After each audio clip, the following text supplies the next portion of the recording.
Hey everybody, and welcome to Crash Zoom. I'm Sammie Purcell, Associate Editor with Rough Draft Atlanta, and I'm here with Aaron Strand, an independent filmmaker here in Atlanta. How you doing, Aaron? Coming off a Super Bowl weekend. Oh, yes. What a thrilling Super Bowl it was. It was pretty underwhelming. I didn't even start watching the game until the second quarter, and it was already out of hand. Very happy for my dogs, though. They showed out good. Philly dogs. Yes. But really, I'm curious, what did you think of the halftime show, Kendrick Lamar's halftime show? I loved every second of it. I think he's ascended to hater levels, the likes of which we've never seen. And I mean, he's like a Pulitzer Prize winner. So like if he decides he's going to engage in that battle, I mean, I guess watch out. I think Drake has learned that lesson the hard way. But yeah, I can't believe it is so wild to me that we are all singing a song about how a man hates another man so much and calling him a pedophile. Like, I just can't, like, you know what I mean? Like, it is just wild to me that that's the song of the summer. It is like the most like vicious last summer, I should say. But I'm really impressed. I gotta be honest with you. Look, I have been like number one. Well, I can't say number one because clearly that is Kendrick Lamar. I have been a Drake hater for a long time now. Like ever since someone first told me that I had to listen to a Drake mixtape back in like 2008 or 2009, I thought that this was just the corniest, lamest thing that I've ever heard. So I reveled in like the early days of the Drake. Of just Drake just getting absolutely destroyed in this beef. But I got to be honest with you, I have reached the point of oversaturation. I think it's actually a little cringe.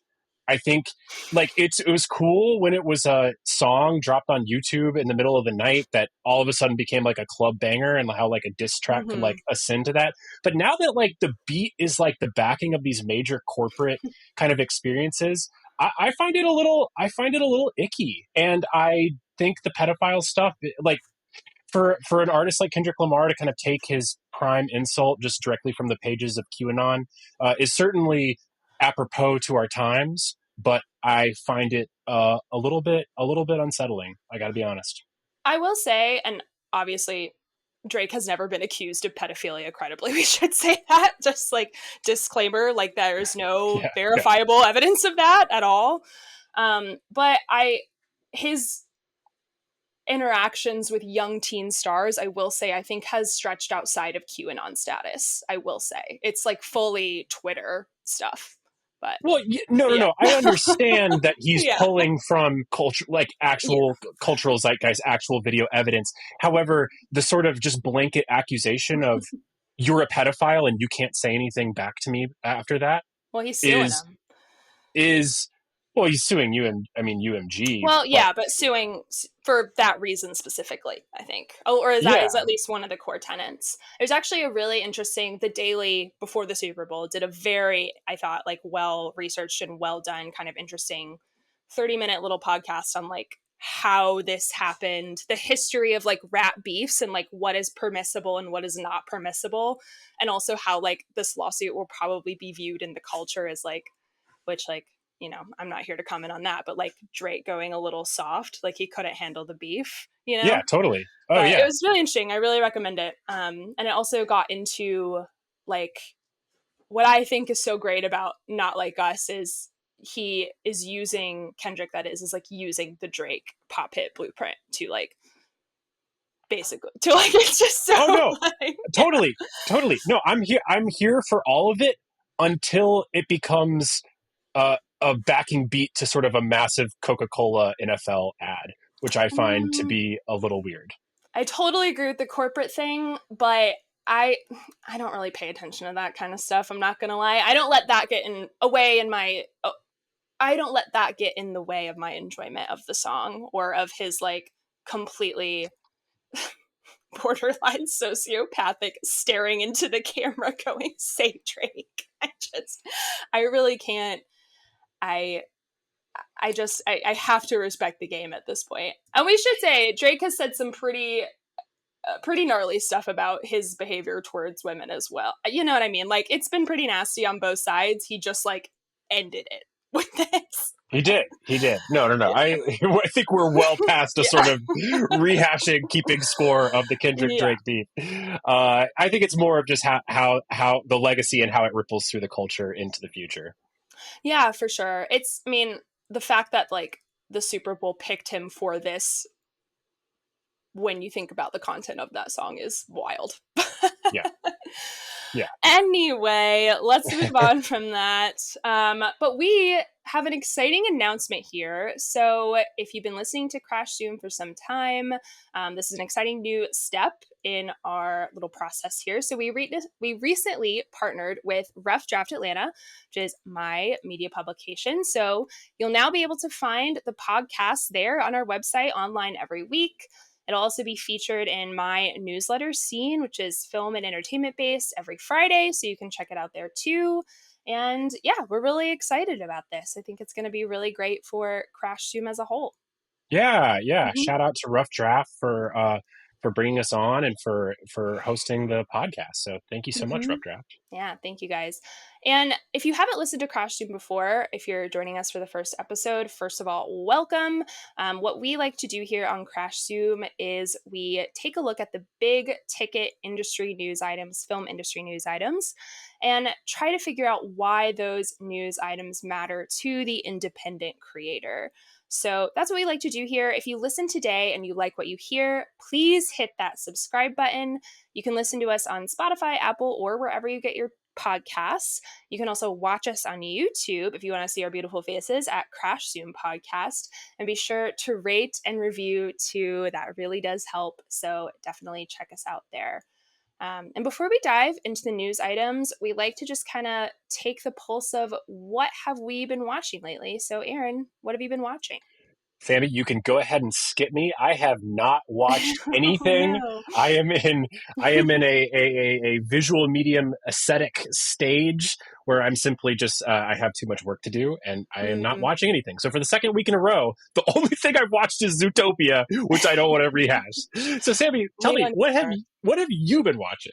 I will. We don't need more Zootopia commentary. No, we don't. I've been in a little bit of a old classic, on a little bit of an old classic kick. So I just watched All That Heaven Allows Oh, recently sweet. from Douglas Sirk, which is Douglas Sirk, yeah. just Shane Wyman killing the game. Every costume is chef's kiss Mm, impeccable. Her sweet, nasty sticky melodrama. so good. But I think what really makes those work is like those characters are pretty grounded despite the fact that it is like so melodramatic and et cetera, et cetera. I don't need to explain Douglas Sirk melodrama to everybody. And then all the only thing I really have to say is F her nasty, jealous kids. Her haters are just jealous. They both suck so hard. I hate them. I love, love, love, love how the son, he's like college age, and they've outfitted him in these suits that are just like slightly too big. It's like a lovely costuming touch. Great costumes in that movie, just beautiful. Um, and then I also recently watched Black Narcissus for the first time, which Oh, is cool. Powell and Pressburger, which I was thinking about this the whole time. I think it would make a fun kind of inverse double feature with the Sound of Music, like what happens Mm. when nuns get too horny, but like a happy and a sad ending, you know? Yes, yes. Yeah, I I was love that. thinking about that a lot, and now I want to rewatch The Sound of Music, so I probably will before next week. That'd be a glorious Technicolor double Oh, bill. lovely. Both look beautiful. Very exciting Yes. stuff. All right, let's dive in to some of these news items here. So, to start us off, so if you joined us last week, we were talking a lot about tax credits in Los Angeles specifically. So, we talked about the Stay in LA petition that's going around, basically trying to influence lawmakers to help create more tax incentives in Los Angeles to get production to stay there. And this week, we're talking about New York, so something a little further from home, and also some stuff that's going on here in Atlanta locally. So, this first article is from Deadline, and it's essentially about the governor in New York's proposal for better production tax incentives, including setting money aside for indie films. So, a little background: New York currently offers a tax credit of 30% of qualified production expenses, including certain above the line wages, subject to specific caps, below the line wages, et cetera, et cetera. And that tax credit is funded at $700 million a year through 2034. And part of this budget proposal would be to extend that through 2036. And then there's a lot of other stuff kind of down the line that I won't get into the specifics of. But essentially, one thing that they would do would be to create a new $100 million pool specifically for independent film. And I had added that in our docket to sort of talk about kind of jumping off last week's discussion about Los Angeles and how they're kind of losing production, and just sort of wanting to spitball a conversation about what other states are doing to bring production when so much of it is going overseas. And Aaron sent over this article. So if you live here in Atlanta and you're involved in the arts at all, you probably know that Fulton County's art and culture budget was just cut by 56% last week, which is a pretty hefty blow. So Fulton County commissioners rejected a proposal to put $1.7 million back into the arts and culture Fulton County budget last week too. And they're all citing increased costs for the Fulton County jail, which again, if you live here, you've been paying attention, that has been quite a really horrific mess over the past few years. And Aaron, I kind of wanted to start with you. You sort of, when you put this in the docket, you kind of were talking about kind of using this as sort of an example of how local and state funding for the arts, and federal funding, if we want to get into that, the goals aren't necessarily like always aligned. And I wanted to know if you could just like expound on that a little bit. I think I push back on the premise of the question a bit in terms of the goals are a little amorphous because these are really about shifting narratives and what sort of narratives politicians are using within their various platforms. So let's start with the New York side, and then I want to shift to the local side. Sure. Because the New York side, we have kind of, it's a very popular proposal. In general, the tax credit system for film and television locally is very popular. I think even within Georgia last year, when these credits were being sort of not renegotiated, but questioned by the state legislature as to whether or not they should stay within the state, the polling has like an 86% approval rating. It's for pretty these tax bipartisan. credits. Yeah. Kind of across the board. And so New York is doing this major overhaul to make their system even more competitive. And this is really responding to sort of direct competition from New Jersey, which has partnered directly with Netflix to develop production support. And Netflix, with using their incredible leverage power, they have basically become a studio partner of the state of New Jersey, which entitles them to an even greater tax credit of 40% on all of their production. And this is leveraged by the fact that Netflix has already announced that half of their $15 to $18 billion production budget is going overseas. So they have everyone in America scrambling to appease them. And so Kathy Hochul of New York has really pushed for this expanded New York tax credit system, which I think is a fantastic idea. Now, there are people who have pushed back on this, namely Orange County State Senator Jim Skoufis. So this New York State tax credit program, they, as part of the program, some of the dissenting senators insisted that an outside consulting group needed to do an overall assessment of the program and really determine if they were getting a return on their dollar. And so this outside group, this Philadelphia-based consulting firm called PFM Group Consulting, concluded in very frightening language that each dollar in foregone revenue returns only 15 cents based on direct taxes to the state, or including indirect and induced effects, a return of only 31 cents on the dollar. So looking at these numbers, it sounds absolutely terrible. Tax credits are a terrible idea. And this is really sort of where the narrative spin comes in, because this takedown of this tax credit system is completely missing the point. What government passes tax credits in order to generate tax revenue? If you want to make tax revenue, raise taxes. But you won't do that because you're all politicians and you're afraid of getting voted out of office. It is just, I mean, this is absolutely ridiculous. What these credits do, and what we here in Georgia can certainly attest to, and the New York numbers prove it out, this is about job creation and job retention. This same report has estimated that New York State has been the tax credits there have been responsible for almost 115,000 jobs created in the state. These are good paying middle class jobs that provide incredible benefits beyond just the simple state tax revenue dollars. So it's really disingenuous, I think, by this consulting firm as to like why they would try to take these credits away. But there is definitely dissenting voices that are Sure. trying that say the tax credits are not worth it and that they're overpromised. Yeah, for sure. What struck me the most about this though is like I think when you like they seem to be really pushing the independent film side of this, which I think is like really awesome, very great. This Deadline article is are obviously pushing it.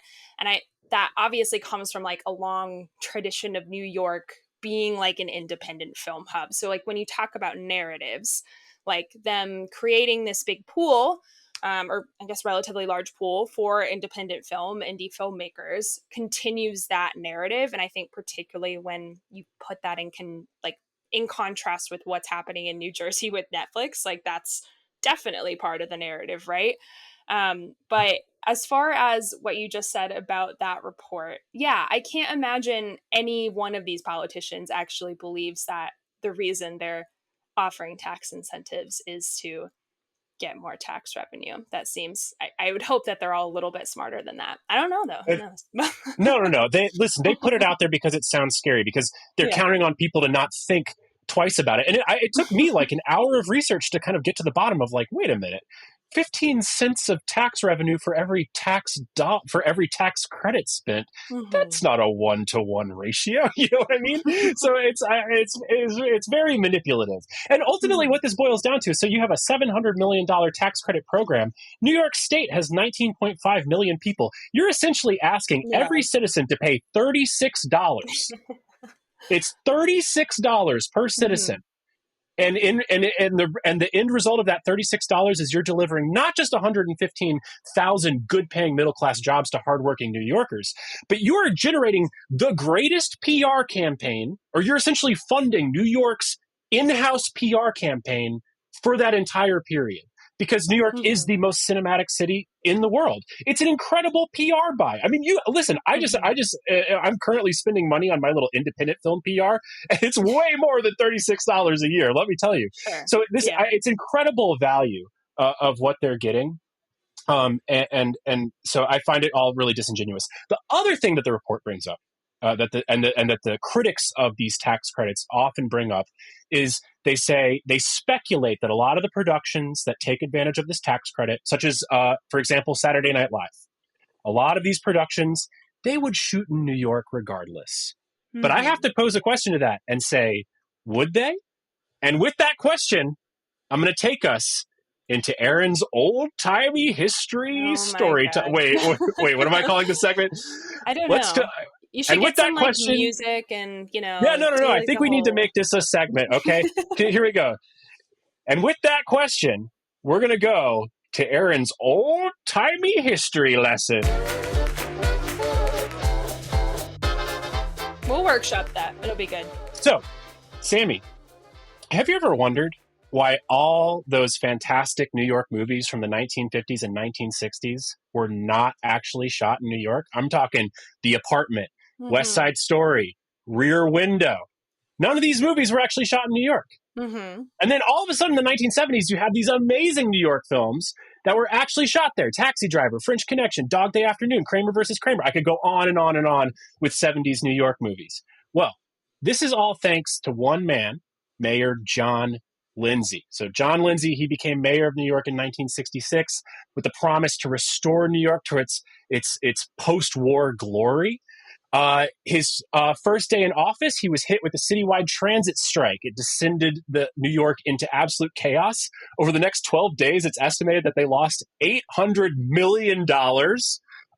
His entire mayor campaign was hit with nothing but strikes and chaos and racial tension, and it was Mm-hmm. really New York sort of descending into its like gritty 70s-ness.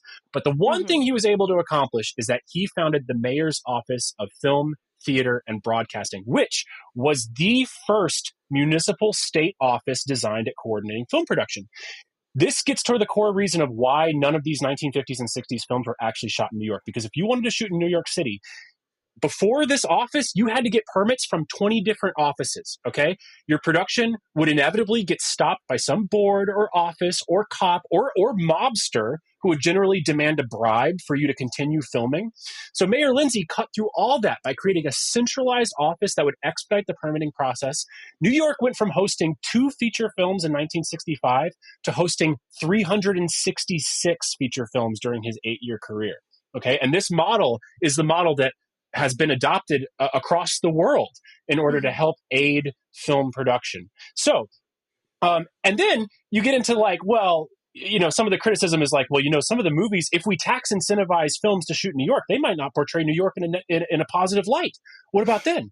Well, just look at all these films that this office helped make in the 1970s. They portrayed New York as a gritty cesspool. And guess what? It's cool. Like people like that. So when you look at the history, when you look at all the benefits, all I can say is like, hey, New York, fuck around and find out, because film production, even in the most cinematic city on the planet, is not a given. It will go away in an instant, along with all the jobs that come with it. I was like, they're already using Atlanta and like Vancouver for New York as a stand-in. So I mean, I get maybe saying Saturday Night Live won't move, but I don't know about film production in general. I Seems a mean, little idealistic. I think I think you potentially could lose even Saturday Night Live. I mean, the way that all the daytime television shows are going anyway, I think there's serious risk of losing everything. Yeah. Do you want to move on to Fulton County? I know we have some thoughts about that one as well. Yes. Okay. So, as you mentioned, Sammie, the Fulton County Arts Mhm. budget. So, Fulton County rolled out their 2025 fiscal budget last week. And as part of that budget, the arts funding, which was already a paltry $3 million, It's was cut nothing. by 56%. Yeah. Yeah. They cut $1.7 million out of arts funding. This art funding provides grants and contracts of services to 172 arts organizations in the city. And the commissioners were reconvened last week to vote on reinstating this arts Mhm. funding, and they declined, Mhm. citing that the $1.7 million needed to go to the Fulton County Jail. Now, before we get into sort of like what the money is going to, let's talk a little bit about some of the data we have about what the money is supporting here in the city of Atlanta.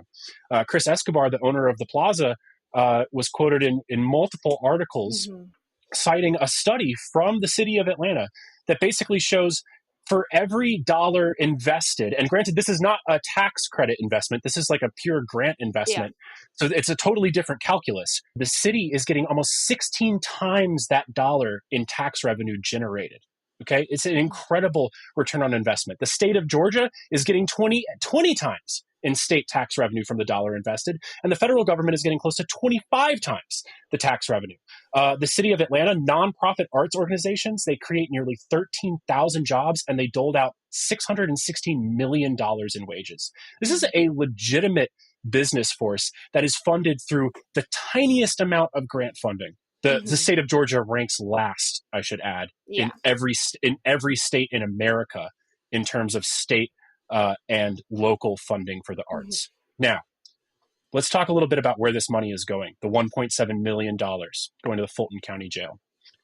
Sammie alluded to this has been a dramatic story that has been ongoing. Yeah. In 2006, the federal government found that the facilities of Fulton County Jail violated constitutional amendments. It was put under a consent decree to alleviate the problems of overcrowding, neglect, violence, horrible medical treatment, and deteriorating facilities. It cost the county $1 billion over 10 years. What they did not do is address any kind of systemic issues or arrest practices, namely that the vast majority of people in the Fulton County Jail are Black or brown from marginalized communities, often suffering from mental health crises or substance abuse issues.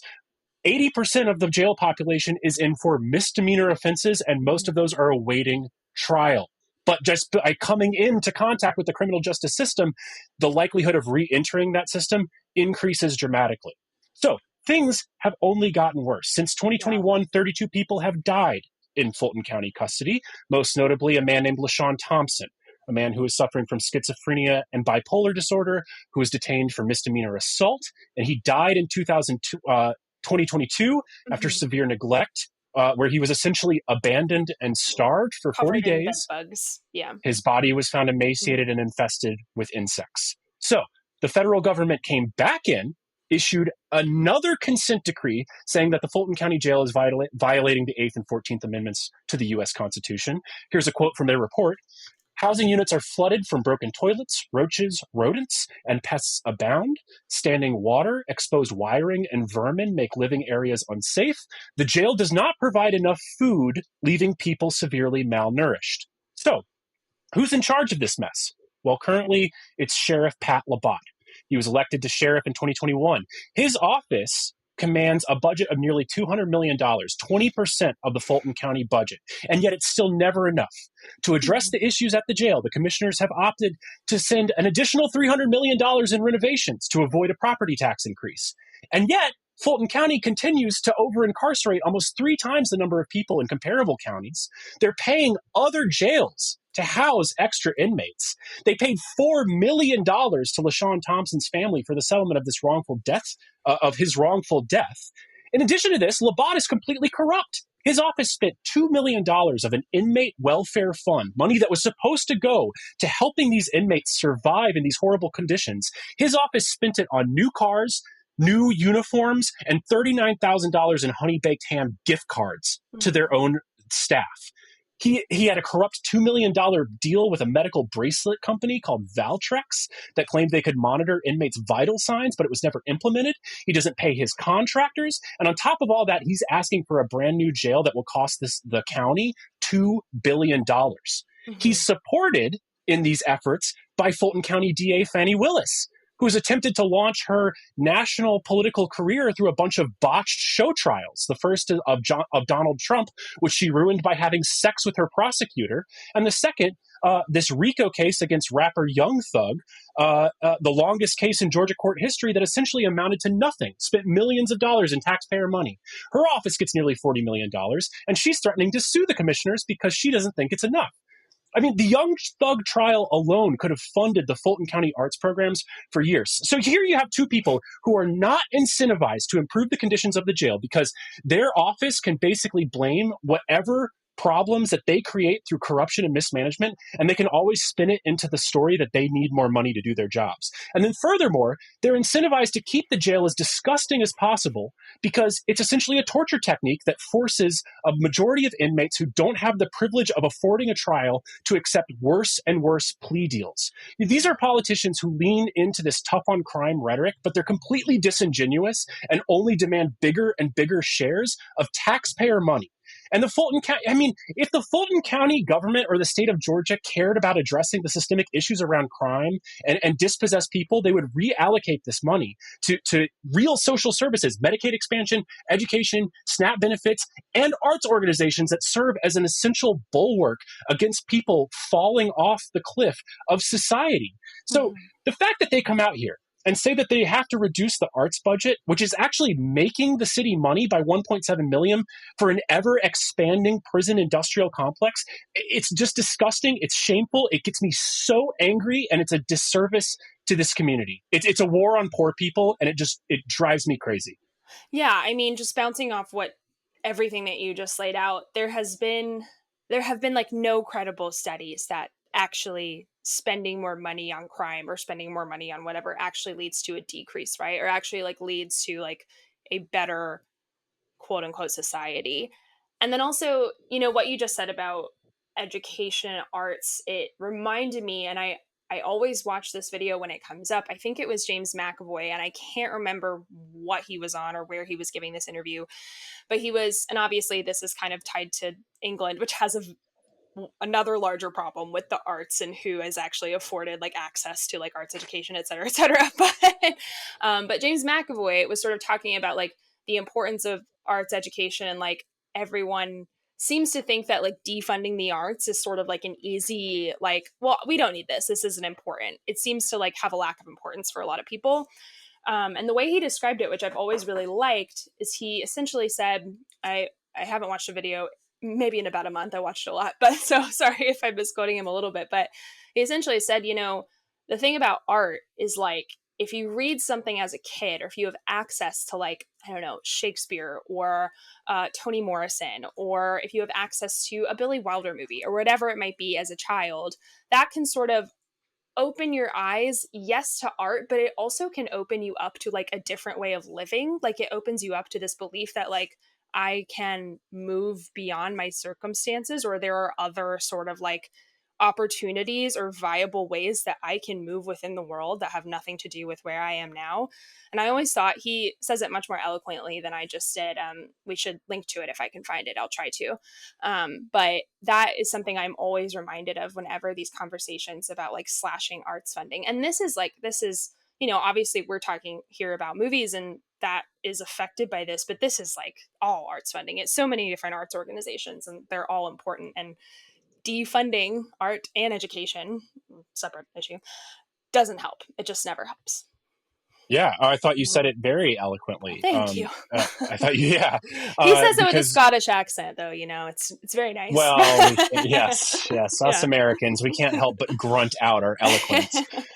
But you're absolutely right. I mean, these are, Mhm. yes, the arts and storytelling and the belief in the story itself. Not Mhm. only does it have incredible economic benefits and hold a social fabric of a community together, but you're right, it creates the aspirational qualities that we Mhm. need for upward mobility. And I think that's just what I'm so disturbed by, is that politicians from both parties have convinced us that the only thing the government is good for is policing and imprisoning its Mhm. own citizens, that it Mhm. can't do anything else, and that the government is only wasteful, and that your tax dollars are being wasted by everything that's not a militarization of Mhm. of the country. And it's just not true. And not to mention the fact that, like, all these other industries get massive government assistance. Tech companies, construction companies, manufacturing companies, farming companies. I mean, all these things are operating within a complex web of government subsidies and tax incentives. And yet, when it comes to the arts, it's like, well, if you can't, it's just sink or swim, Yeah. and this is all superfluous anyway. This is just Mhm. a bonus added. And I just think that that's total bullshit.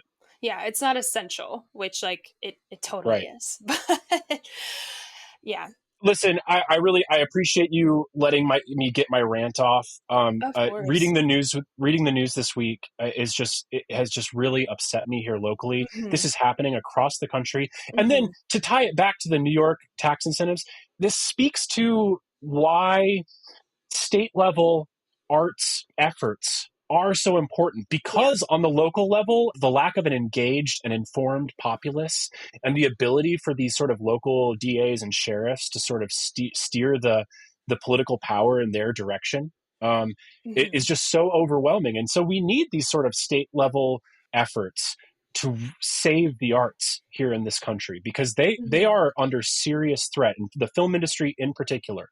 The forces, what Japan did to Detroit is happening to film in America right now. Yeah. Outsourcing is a major, major problem, and hundreds of thousands of people's jobs and livelihood are going to be affected by it. Yeah. And when I think about, I talked to someone who's a leader of an arts organization today, and they were essentially talking about how like all of our events are like pay what you can. Like, local organizations are already doing all they can to like get art to a populace, like regardless of like income status. Or I think a lot of them are. I don't want to put a blanket on that, but so many are. And this, like, they need all the help they can get. And this is just like a slap in the face. They do, and Mhm. film is in many ways guilty of itself by being such a vehicle of fame, and people sort of, the reason why tax incentives to film are exciting is because people like get a little tickle of thinking that Ooh, famous celebrities are yeah. coming to their state Hmm. to work, For sure. and that's cool. But the vast majority of art, and in fact, all those famous people, like, or at least the majority of famous people, only got that way through the services, the experiences, and the hard work that happens from arts at a local Hmm. level. This is a total side quest, but I've always had this fantasy of creating a sort of like a tomb of the unknown artist, a sort of like eternal flame, dedicated to all the all the ballet teachers and nameless Mm-hmm. saxophone teachers and nameless community theater directors or whatever, and all these people, who don't get Hollywood walks of fame, but that Mm-hmm. are just as deserving of adulation as an unknown soldier I is know. on the battlefield. And it's it's a real problem with it within the arts, but real art happens at a local level, and it Yeah. happens at a community level, and real greatness is honed within a local and community level. So Fulton County, disappointing. Mm-hmm. Um, and I mean, just get it together, man. Get your priorities straight. And hey, voters, make your voices heard. Yeah. Vote these people out. This is Do it. terrible. I know. I do always get a tickle when someone like thanks their drama teacher in a like acceptance speech. It makes me happy. Remember your drama teacher. Yeah. Yeah. All right, moving on to a very different topic. Um, so I don't know. back I might on start yelling that about this one too. back on that AI train, I'm actually interested because like this is so interesting to me because there really like is not there's no precedent. Like so like what do we do? Anyway, what I'm talking about. So this comes from Venture Beat. So the U.S. Copyright Office has decided that AI generated content can be copyrighted if a human contributes to or edits it. So the U.S. Copyright Office, which administers copyright protections to works such as films, TV shows, art, etc., etc. They have clarified that some forms of AI generated content can receive copyright protection, but a human being has to substantially contribute to or change the content in question. So we've been talking a lot about this a lot since this podcast started. It's been like a hot button, huge topic. But I feel like we've mostly been talking about how copyright law is going to be affected. There have been multiple lawsuits from places like the New York Times suing OpenAI for basically using their library of articles to train chat GPT or whatever it might be. And apparently the Copyright Office also plans to issue another part of this report to address the legal implications of that in the future. But this is also, I mean, an important aspect of this. And I believe we talked about this like sometime last year about like should an AI generated thing like have copyright protections? And I believe we had like slightly differing views, but I can't remember exactly. And I didn't go back and listen. That's my fault. But do you remember us talking about that at all? We've definitely batted it back and forth, Yeah. but I can't remember that we ever came to sort of crystal clear takes No. on the matter. Mm-mm. Um, I mean, but I will sort of just say, sort of in response to this report, Mm-hmm. I, I find this. I mean, I don't think this is very surprising, and frankly, Me neither. Yeah. I think it's a little clear-eyed and frankly refreshing because it's a very common sense approach that treats AI like any other tool that you would Mm-hmm. use, any sort of post processing tool. Um, and it's nice to feel that assured that existing copyright law is robust enough to extend to this new technology. I mean, it essentially Mm-hmm. boils down to if you, so for video makers out there, if you go into Sora or Google AI or any of these AI video, text to video AI models, and you type in some text and it spits out a video, that is not copyrightable. Sure. Okay, Yeah. like that is that is Yeah. that is not that is not your unique little Mm-hmm. snowflake of a video. It will take the editing together of multiple clips within some sort of coherent story, or coherent piece, greater piece, for it to become copyrightable. So I think this is very refreshing. They ultimately punted on the real issue, which Which is is the what copyright yeah. law was infringed in Uh-huh. training these models, and how Mm-hmm. do we police that? They punted that to later this year. So Yeah. this is not very surprising, and I'm glad that they seem to be clear sighted about it. But the real hot tamale is coming up in the future. Yeah, it'll be interesting to see, I think, with this specifically. I pretty much agree with you. I don't know what else they could have done. Like this seems like a fairly like standard, even-handed look at this technology. I am curious about like how, like, there's a sentence in here that says, as long as human authorship remains a core part of the final work, copyright protection can still apply. And I do wonder, like, how those metrics will sort of be measured and debated, but I guess we won't really know until like a big case kind of comes to fruition. Yeah, yeah, Mm-hmm. it'll be interesting to see. I mean, I think when I look further down the line, where it gets I mean, I think that this actually draws a pretty clear line in the sand, but I think where Mm-hmm. people will become tempted to betray this ruling is, so in the very near future, once are getting close to AGI and like Mm-hmm. a fully autonomous generalized intelligence, you will be able to create your own chatbot, and you can essentially say, this is going to be Steven Spielberg combined with Stanley Kubrick, and maybe you even write out like an entire backstory for Mm-hmm. your AGI. And then this AGI agent could go out and produced 10,000 movies that are as if Steven Spielberg and Stanley Kubrick had a AI love child. And what this is saying is that nothing that AGI creates is copyrightable because it's essentially all machine made. See, I would be on board with that. What you just said to me sounds funny pick, I will say, for directors in AI, but I know, right? Yeah, yeah, very good, very good. See, yeah. that Thank you, to thank me, you. I'm like, I we're getting into like Battlestar Galactica territory here. Like, what's a Cylon and what's a human? Like, you know? Yeah, no, totally. Yeah. It's very weird. Here's the thing is that I'm putting this out there because I promise some of you that are listening, you are going to be moved to protect robot rights in this situation Oh. because they talk like us, they sound like us, they make art like us, and don't they have rights too? So that all is coming. Oh, well, that's so exciting. And then they blow us all up. Sorry. Yeah. Maybe I should rewatch Battlestar Galactica. That's a good show. I'm so excited to talk about this next one. This is a Vulture article. It is entitled Leave the Movie Previews Alone. It is by Eric Vilas Boas. I'm so sorry if I'm not pronouncing that right. I quite enjoyed this article. I thought it was fun. But the core, this is an opinion piece at Vulture, but the kind of core impetus, I guess, for writing this was that last month, a Connecticut state senator introduced a bill that would require movie theaters, to disclose exactly how long the previews are, basically making it easier to avoid them entirely if you so choose. This is from State Senator Martin Looney. So if you wanted to come and see the feature, you ought to be able to get there just in time for that.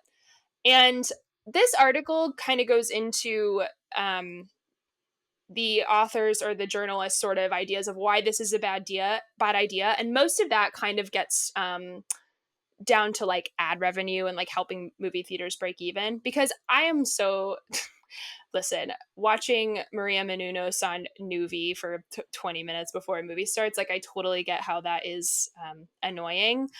But maybe I think we might disagree then on this, because my take about this whole thing, it has nothing to do with ad revenue. I just think this is stupid. We've been going to movies for our entire lives. We know that this happens. There have been previews, and Maria Menounos has been a part of my life for quite some time. Just get there 10 or 15 minutes late.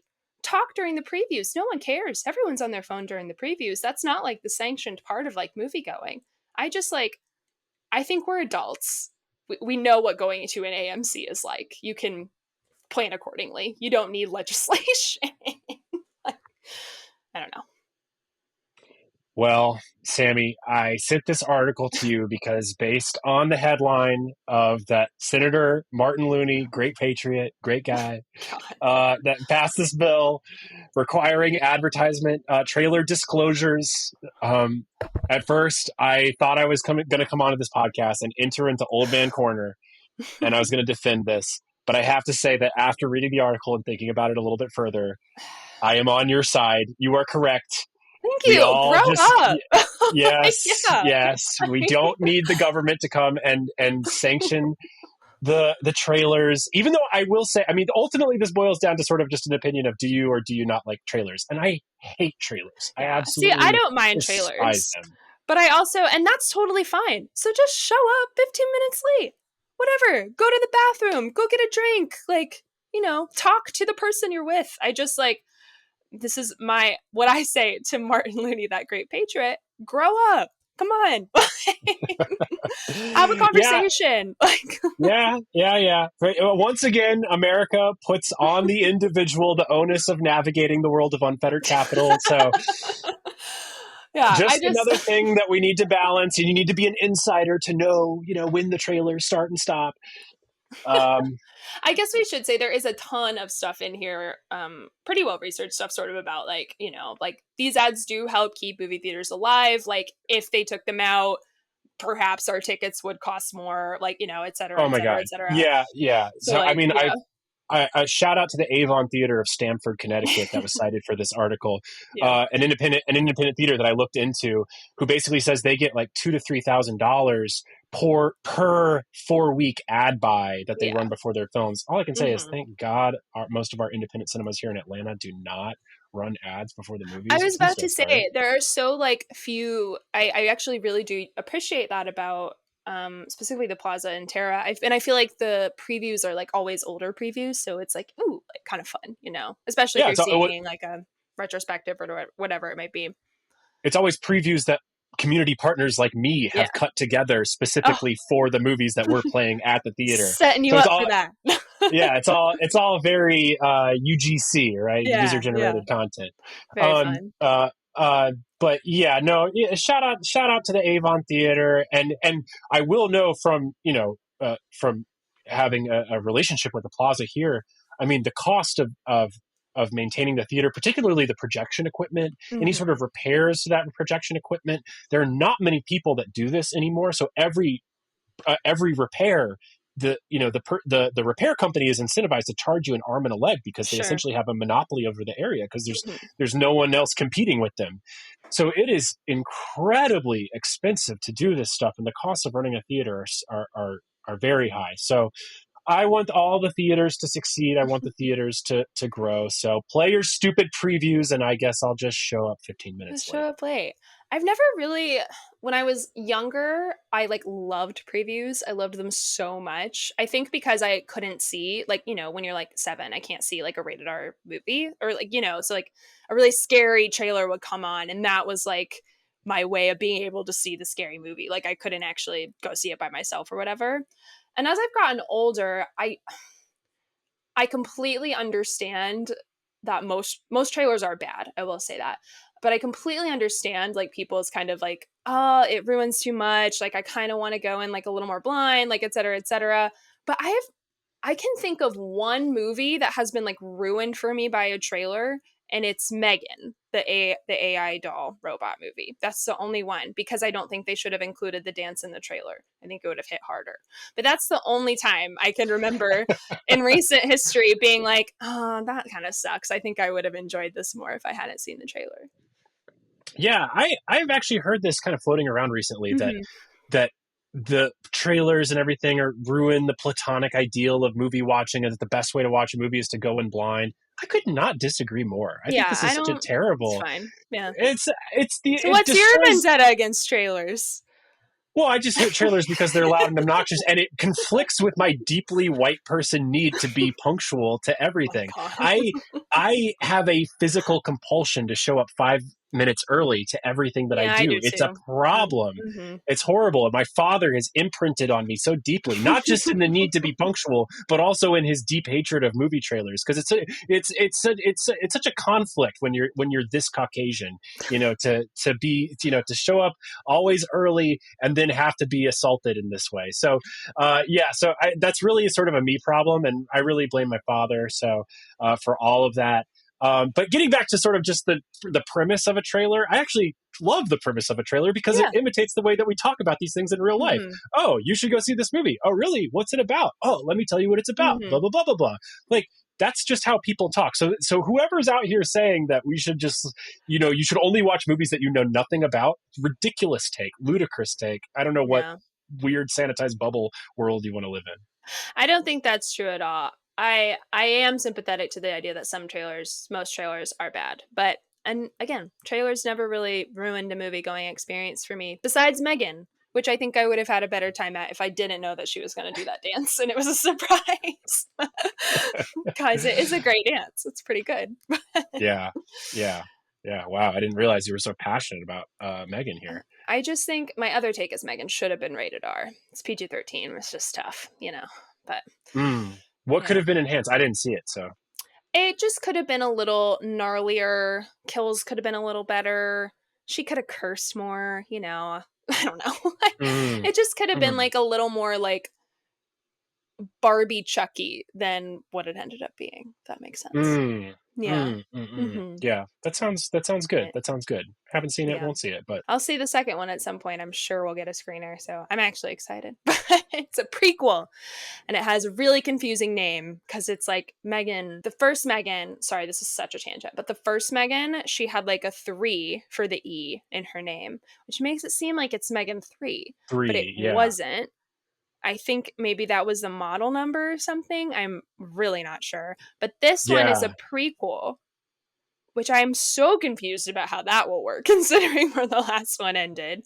But it's like Megan, it has such a, let me look up what it looks like. Megan 2, like it's such a weird Megan 2.0, but she still has the 3 in the Megan for the E. Wait, Megan with 3 in the name, 2.0, 2.0, but it's a and it's prequel. a prequel? Let me make sure it's a prequel. I'm fairly positive it's a prequel. Because that makes absolutely no sense.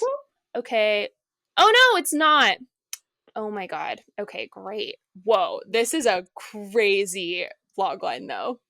Do you want to hear it? Oh, don't tell me. I need to Okay. see it without I'm knowing going to anything tell about it. everyone. This actually makes me No, no, so no. much more No, tell me, excited. tell me, tell me, tell me, tell me. Okay, 2 years after Megan's rampage, her creator, Gemma, who's played by Allison Williams, resorts to resurrecting her infamous creation in order to take down Amelia, the military grade weapon who was built by a defense contractor who stole Megan's underlying tech. Oh, sweet. So now Megan is going to be a sort of Megan is a weapon. anti-hero. Yeah. She's like Terminator. Yeah, yeah, Yeah. sick. That's I'm actually kind of into I that. love Let's this. go. Yeah. I love this arc for Megan. Who told me it was a prequel? This is why you have to talk about the plot of movies, because you could be totally wrong. You could be bad Yeah, mouthing Megan 2.0 for no good reason. Megan. Yeah, Megan with a 3, 2.0, the 2.0. prequel. Yeah, exactly. All right. This next one is also really fun. You might have a little more experience with the subject of this next one than I do. But this article, the article that I'm going to kind of jump off of here is from, how do you say this? Tudum? Tudum? Tudum? Netflix's I have media no idea. website. I've never said it out loud. I've always kind of thought it was a bad name. I don't really get it. Um, email me, email us, correct me if I'm wrong. I'm going to say Tudum, which is Netflix's sort of like PR media website, whatever. But the Yeah, it's their title, RT. yeah, the title of this article is Miss Rachel is Here to Learn and Play on Netflix. So, Miss Rachel, if you don't know, is a popular kids YouTube star. I have caught snippets of her videos because my nephews sometimes watch her. And basically, Netflix has decided to bring Miss Rachel sing along videos to its platform. And it's doing really well so far. It's pulling in 4 million views. It was number 5 on their global top 10 in just 10 days.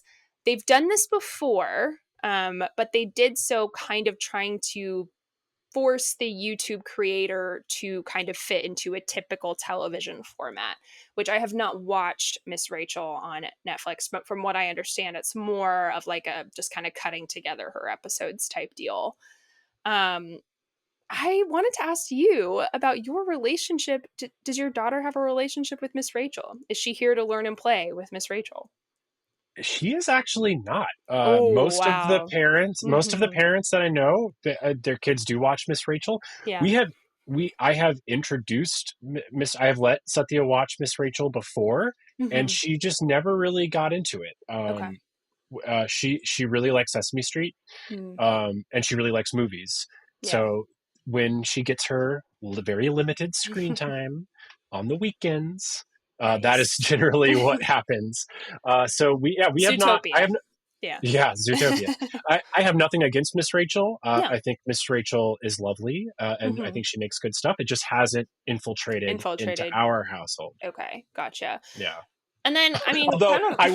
I will say, I was walking on the Beltline the other night, and there was a group of drunk people ahead of me, and somehow Miss Rachel came up in their conversation, and I was eavesdropping on their conversation, and there's this drunk kind of mid-30s guy walking with these two women, and he just said, "What the heck's a Miss Rachel?"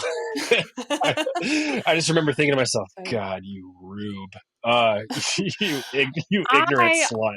I was also confused for a long time because my sister's name is Rachel. So like her nephews would be like, Miss Rachel, and I'd be like, why are you calling your mom that? Like, stop.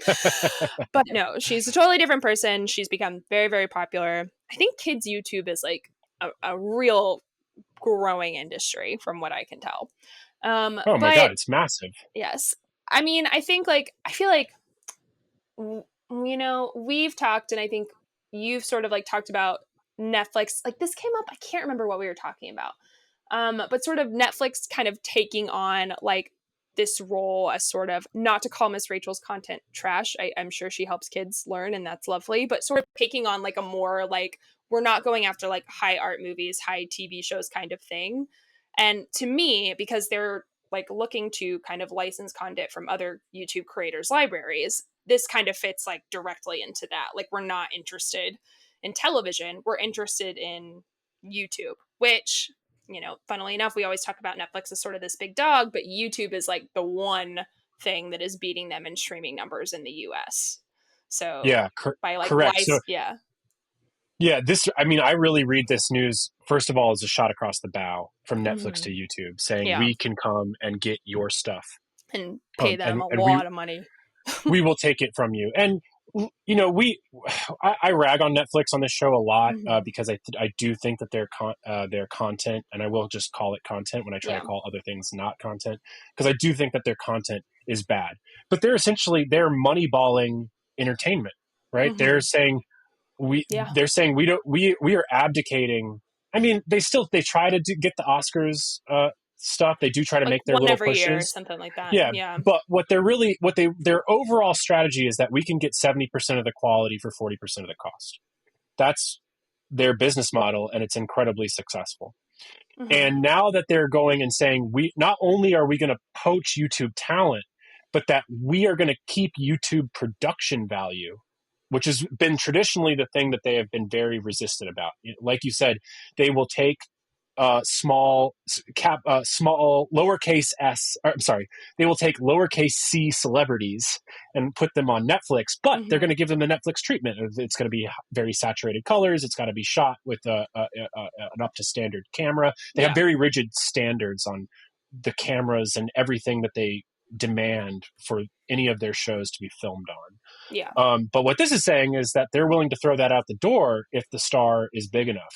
Hmm. Um, and really, this is sort of an overall trend of these streamers now looking to influencers and YouTubers Hmm. for their content. I mean, Beast Games, Mr. Yeah. Beast's game show, just became Amazon's most watched unscripted series ever. It had 50 Hmm. million views in 25 days. Hmm.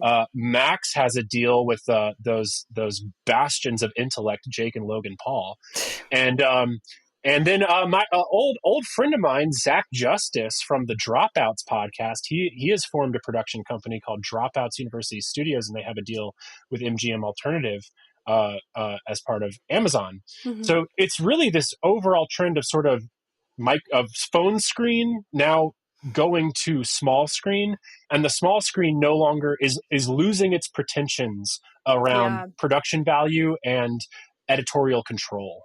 Yeah. It makes me really think, which maybe this is a dumb thing to say, if like Quibi would have worked if the pandemic didn't happen like immediately. You know what I mean? Because that was sort of their whole thing. Like you can watch sort of, and maybe like obviously YouTube's like huge in this. So I don't know if there's really any beating that competition there. But like I'd be interested to see, if there were no pandemic and they had like a normal sort of rollout, what would have happened? But why would you think that? Quibi's main value proposition was around short form dramas. Yeah, Not but I mean, just this. like short form stuff you're able to watch on your screen is sort of where I'm coming at. Because, like, kind of the whole concept of Quibi, correct me if I'm wrong, was like you have sort of like short form dramas that are screen watchable that you can like watch in sort of short bursts, I guess, on the train or like on the whatever. And I guess you're right, maybe not like the exact same thing, but it just makes me wonder if like the watching on your phone thing would have been like more, I don't know. Now I've lost my train of thought. But Well, yeah. I kind of get where you're going with that, but I think that whatever Quibi was trying to do, they were that market opportunity that the people behind Quibi saw was in fact misread. It was completely gobbled up by TikTok, Sure. and it was TikTok the ones that was producing the short form content, and it turns out that people don't actually like watching drama on their phones Well, at you all. can watch like short form TV shows on TikTok. They do exist. Like short Oh, form kind of like, yeah. you can. In Mhm. fact, I actually have a guest that I want to talk to you about Oh after we my. record Okay. that can talk a little bit more about this. Yes, there's short form drama is definitely out Yeah. there, very popular in China. But as far as these major streaming platforms, television streaming platforms, going and scooping up stars from your Mhm. laptop or your phone screen, I think I think it's brilliant moves on their part. I mean, there's some internal rumblings that Netflix might even start hosting podcasts, might host video podcasts. I don't think they're going to hire us, Sammie. I think we have been too critical in Dang our it. short Our podcasting short life. tenure. Dang it. I mean, that's Yeah, okay. yeah, we Maybe did maybe if not we position reach ourselves. if we reach Miss Rachel levels, which I don't know. The girl is she stays winning, apparently. But Oh my God, she is dominant. She is yeah. so dominant. I mean, we're talking hundreds of millions of views Yeah, for Miss Rachel. I it's mean, it's so wild. I just I being a parent sounds exhausting when things you have to watch and among other reasons. But Yeah, let's. Speaking of tangents, let's not yeah. even go down that one. Okay. Well, I think that's all we have this week. But do you have anything you want to plug? Anything upcoming that you want to talk about? We are still trying to hunt down what the next Behind the Slate Presents movie at the Plaza Theater is going to be. I know it's definitely going to be happening in late March, but I don't have a title to announce yet. Okay. And otherwise, I mean, I've got a bunch of stuff sort of cooking, but nothing to announce right now. What about you? I don't think I have too much to announce. I also have some stuff cooking that I might be able to announce later on down the line, but for now, I'll keep it all to myself. Great. So Suspense. we have nothing Yeah. but amorphous teasers Yeah. for you. But hey, y'all, if this was your first time listening, thank you so much for listening to Crash Zoom.